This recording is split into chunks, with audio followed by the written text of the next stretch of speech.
Subscribe करें हमारे YouTube channel साधना gold को और पाएं वीडियोस सबसे पहले। बेल आइकन दबाना ना भूलें। जब कुंभ का मेला लगता है ना, तो आपने देखा, जब सिंहस्थ लगता है, कुंभ लगता है, तो आपने सुना होगा पहला स्नान किसका होता है? नागा साधु का। पहला कुंभों में पहला स्नान किसका होता है? नागा साधु। नागा साधु मतलब जो कपड़े बिल्कुल नहीं पहनते। अब आप कहेंगे महाराज जी, ये बाबा लोग नंगे क्यों रहते हैं? क्या कारण है कि ये बाबा लोग नंगे रहते हैं, कपड़े नहीं पहनते? आज तो देखो नागा साधु भी लंगोटी लगाते हैं, क्योंकि उन्हें पता है कि स्त्री पुरुषों के बीच में रहना है, थोड़ी मर्यादाओं का पालन करना पड़ता है। पर जब हमारा पुराना भारत था, जहां हम जब छोटे थे, तो हमारे गांव से 7 किलोमीटर दूर एक महात्मा जी थे, वो नंगे रहते थे।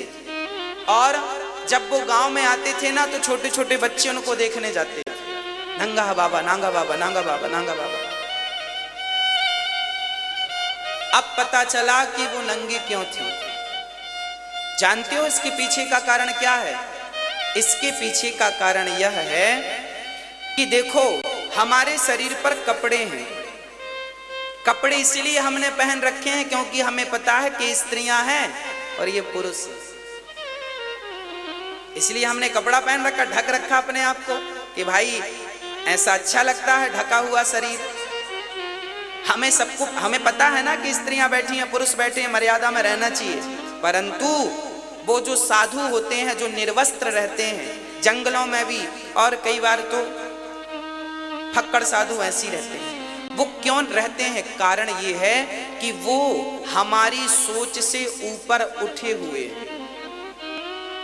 उनके अंदर स्त्री और पुरुष का कोई ज्ञान नहीं बचा। जैसे छोटा सा बच्चा नहीं जानता कि स्त्री क्या होती है और पुरुष क्या होता है, जानता है? बोलो हाँ या ना। छोटा सा बच्चा नहीं जानता कि स्त्री और पुरुष क्या होता है, इनमें भेद क्या होता है। जो साधु सांसारिक बातों से ऊपर उठ गए हैं, वह अब बच्चों की तरह हो गए हैं। और जब व्यक्ति स्वयं अपने ज्ञान से उस बच्चा बुद्धि को प्राप्त कर लेता है, तो फिर कपड़े के पर्दे को छुड़ाना नहीं पड़ता। ये तो सांसारिक पर्दे हैं, अपने आप छूटते चले जाते हैं। ये ऊपर की स्थितियां, ये सबके बस की बात नहीं है।